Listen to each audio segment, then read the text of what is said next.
ఈరోజు మన జీవితంలో దేవుడు అద్భుతములు చెయ్యాలి అనంటే మొదటిగా నమ్మో, నువ్వు సేవిస్తున్న దేవుడు ప్రపంచాన్నే పరిపాలిస్తున్న దేవుడు.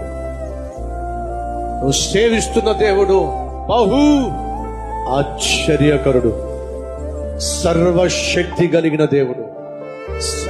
నమ్మో, ఆ నమ్మకమే నీ జీవితంలో అద్భుతాన్ని జరిగిస్తుంది. అనగా నువ్వు నేను ఏం కలిగి ఉండాలి? విశ్వాసం, విధేయత. చెప్పండి ఏమిటో? మన జీవితంలో దేవుడు మహా అద్భుతం చేయాలంటే మొదటిగా విశ్వాసం, రెండోదిగా విధేయత. అప్పుడే విజయము సాధించగలం. ఈరోజు మన జీవితంలో దేవుడు అద్భుతములు చెయ్యాలి అనంటే మొదటిగా నమ్మో, నువ్వు సేవిస్తున్న దేవుడు ప్రపంచాన్నే పరిపాలిస్తున్న దేవుడు.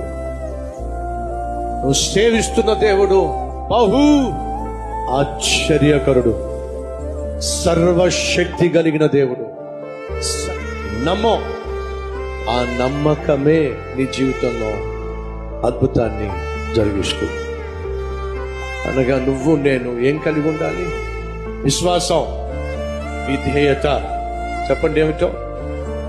మన జీవితంలో దేవుడు మహా అద్భుతం చేయాలంటే మొదటిగా విశ్వాసం, రెండోదిగా విధేయత. అప్పుడే విజయము సాధించగలం.